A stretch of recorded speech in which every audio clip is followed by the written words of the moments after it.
Hey everybody! In this video we're going to be bringing this dilapidated antique rocker back from the grave. Most furniture made prior to 1970 was a lot better quality than today's standards. Have a family heirloom or doing a furniture flip? Let us help you with that. Give your furniture some love.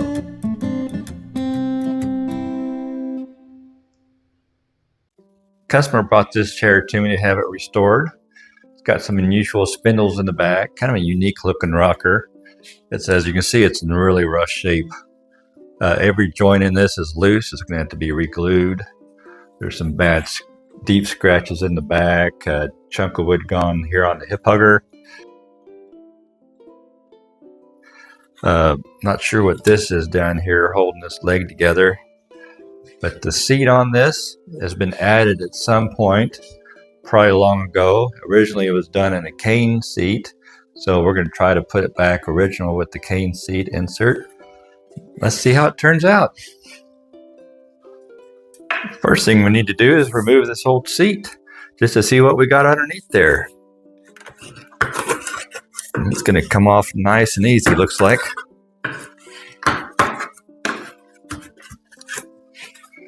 Get a little tack there.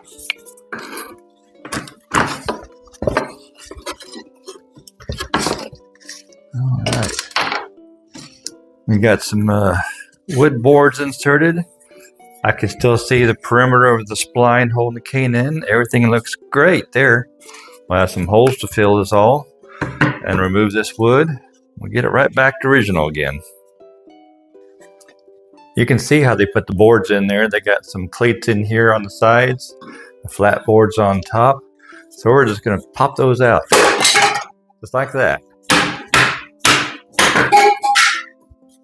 Then we can pop those other boards out of the perimeter.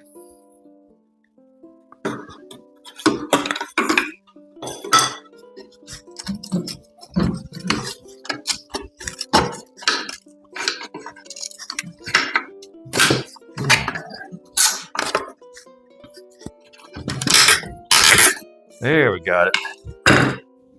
Got the seat and all the boards removed.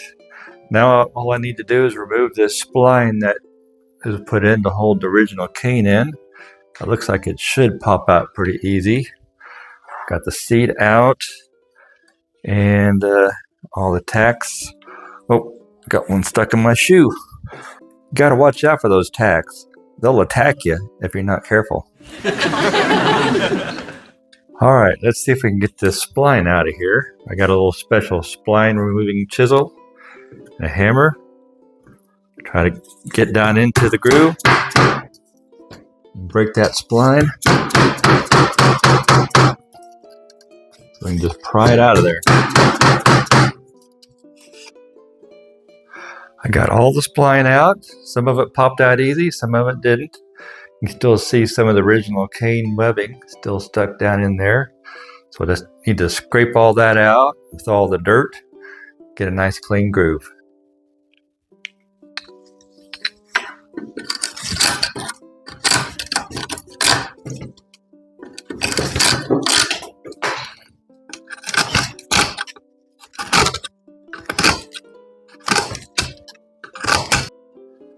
Okay, we got the groove all cleaned out. Putting the new cane in will be the very last thing we do to this chair to finish it. And this is what came out of the grooves, all this dirt and leftover cane.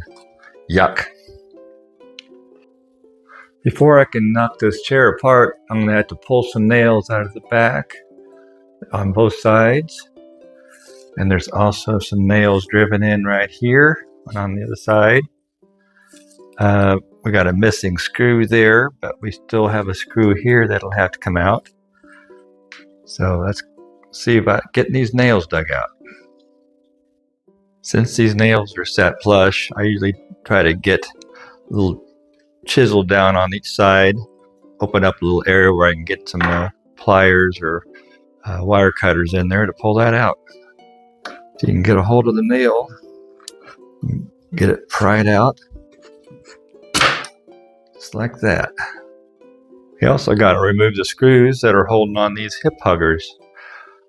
We got one screw missing. Hopefully it's not broke off down inside there. So we'll get those unscrewed.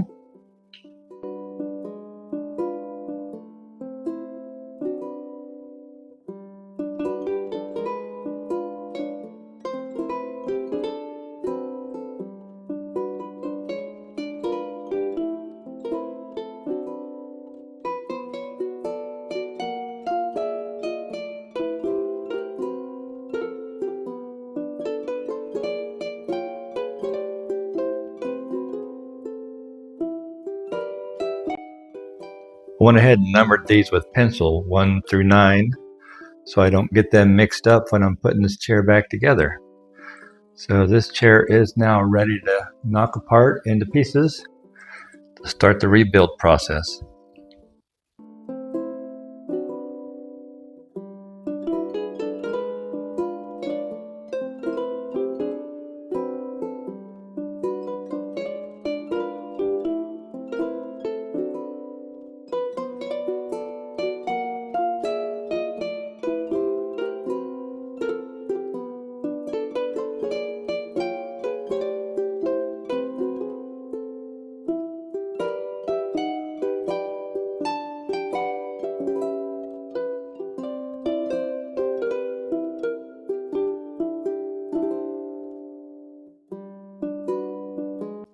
Okay, the chair's all knocked apart. As you can see, this one back leg is missing its tenon. It's totally gone.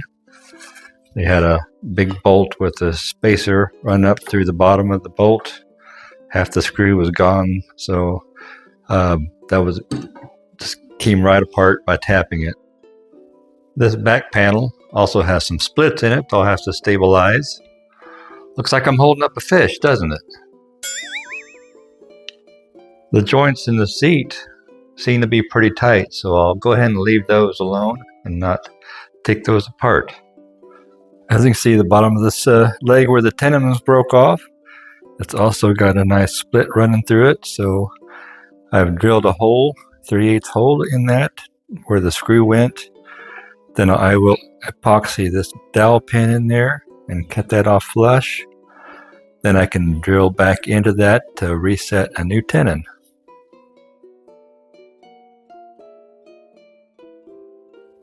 And this chair has delivered a few more surprises that I'm not too happy about. What I thought was a missing screw happens to be 2 broke off screws running right next to each other in that back corner, and 1 broke off screw in here where it held the hip hugger. So I got to get those screws out somehow. And it's not going to be easy. I didn't really want to have to replace that one board, but I will try to dig them out first. If I can't succeed, I may have to just replace that board.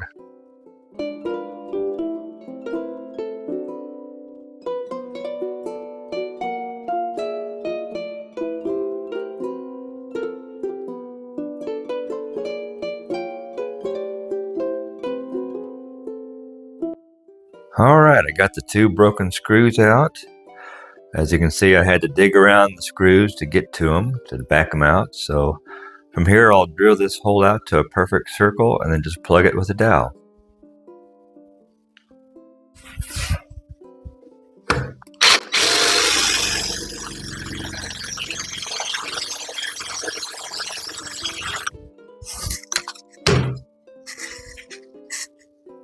And there you have it, all ready for a new screw. And now we need to put a new tenon in the bottom of this back leg. I've epoxied the dowel into that screw hole. As you can see, I've drilled a center hole to guide the drill bit so it don't move on me side to side.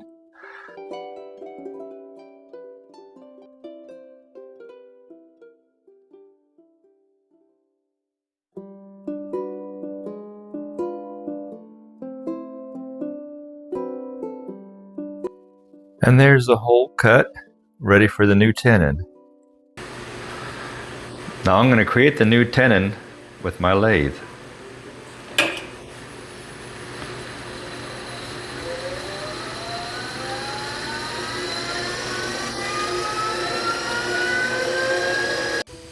And here's the new tenon installed. ready to go into the chair. So now I just need to put this chair all back together.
All right, it's time to do some stripping.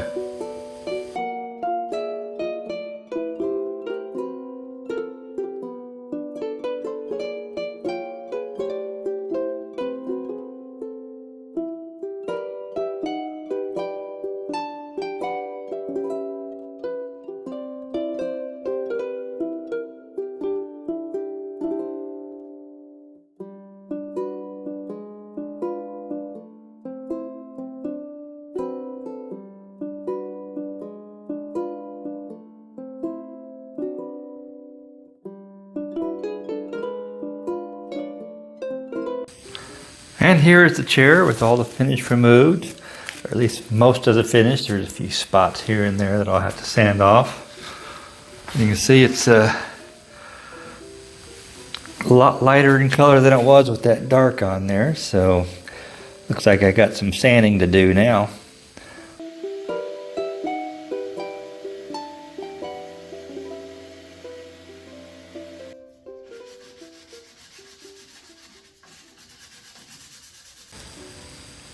Okay, I have the chair all sanded down, ready for finish.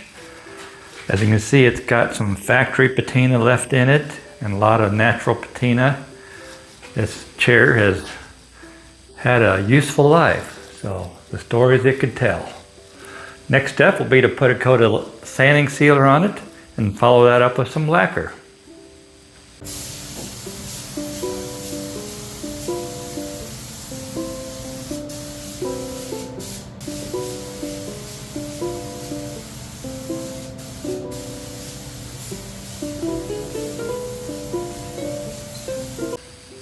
Okay, I've put 2 coats of lacquer sanding sealer on it. Let that dry. Then I sanded it with 400 grit on the flats and 4.0 steel on all the curved sections. So I think at this point I'd like to add a glaze to it, a brown glaze, to enhance the wood grain. So that'll be the next step, and the glaze is designed to go in between coats of lacquer, which makes it convenient. The glaze I use is made by Mohawk. This is a Van Dyke brown color. Basically you just have to brush it on and then wipe it back off.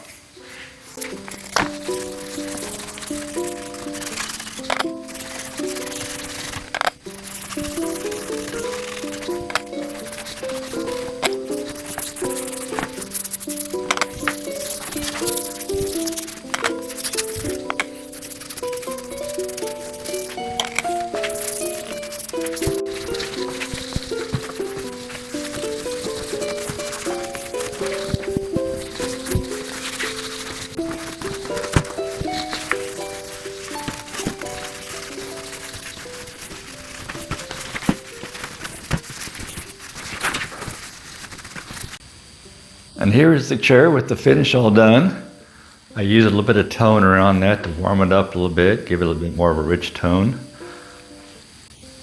As you can see, it still has a lot of the patina left in it. But I put new screws in all the hardware and hip huggers, clean up the back. So next step will be to put a new seat cane insert in the seat. Here are the splies you're going to need to do some caning. The cane webbing comes in a roll and you just cut it the size you need. I've already pre-cut this piece, allow it about a 3/4 inch overhang beyond the grooves. You'll have to buy some spline. You have to make sure the spline fits down into the groove snug without no cane. Not too loose, not too tight. This chair here takes a number 10 spline. As you can see, I have it soaking in a bucket of water to soften it up to make those bends. We also have our caning wedges here that'll hold the cane in place and push it down into the groove. And then once I get that pushed in the groove, I'll use this chisel here and trim off the excess before we put the spline in. Of course, scissors, you need those to cut the cane webbing. And the razor knife to cut the spline at the very last. I'll show you how I do that. Okay, I've pre-wetted this piece of cane. As you can see, that makes it nice and pliable and relaxed. That'll help us to get it down into the groove and ready for the spline. You can see here that I've used 4 wedges, 1 on each side, pushed down into the groove to kind of hold the cane in place. And we'll just leave those in until we push all the rest of it down into the groove.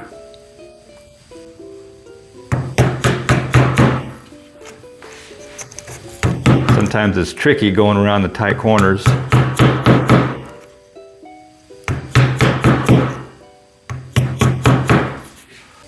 And here's the cane all pushed down into the groove. Next step is to trim this extra off inside the groove. And what you don't want to do is you don't want this cane to dry on you before you get the spline put in. So if it starts feeling dry, you can just use a wet rag on top of it to get it wetted back down. Here is the tool that I use for trimming off the extra. This started out as a knife with a cutting edge here, so I kind of turned it into a chisel. It seems to work pretty good for getting down in there and trimming that off. To trim off the excess, I hold the chisel at an angle, and I want to chisel into the outer part of the groove to cut that extra off. I just go around a little piece at a time and cut that off of there. Okay, this rest of it is all trimmed off, and I just used compressed air to get all the little pieces out. And what I usually like to do before I put the spline is I go back with the wedge and push down, make sure it's all pushed down into the groove. the spline. I've taken it out of the bucket, it's been soaking. As you can see, I've cut an angle on that. That's where we're going to start at the very back. But before I can put that in, I need to put a little glue in around the groove. This is a high glue. It's easy to work with. I just go run a bead just all the way around it. Just like that. All right. Now you can just take your hammer. On the spline, it's tapered, so the narrow part goes in first, and it's always wider at the top. So try to get it started in the very back center, so you can hide the joint. Tap it in, and then it gets tricky when we get to these curves.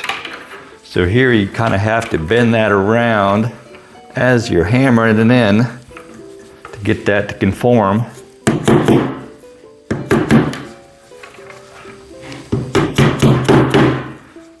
So, got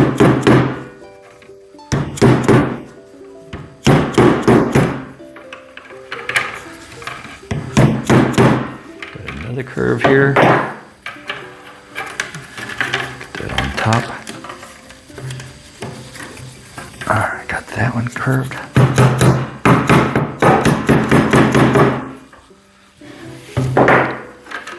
Let's make this other corner here.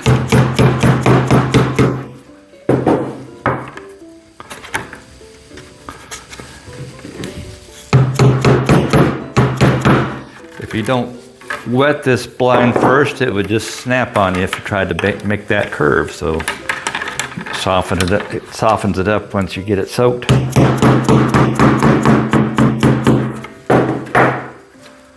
gonna have some extra here. Get this out of the last corner.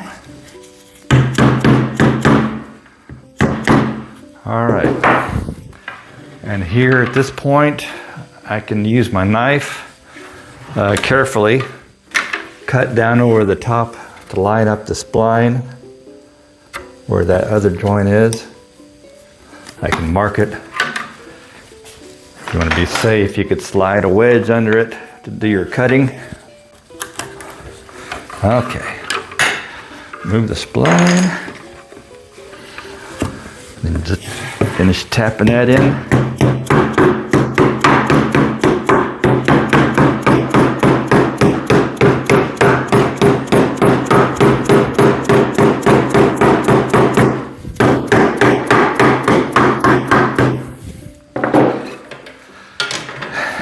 And there it is. Splines put in. Once this dries, it's still kind of bouncing up, but once it dries, it'll be even tighter than it is now. And they really don't have to put any kind of finish on this. It does need to breathe. We'll call this chair done. And here is the chair, all finished up, just full of antique charm. I'm glad we could bring this one back from the grave. Thanks for sitting through the whole video. If you learned something or enjoyed the video, please hit the like button. To see our future videos coming down the pipeline, make sure you subscribe to our channel. Give your furniture some love. For hard to find hardware like these, check us out at AnniesHomeStore.com.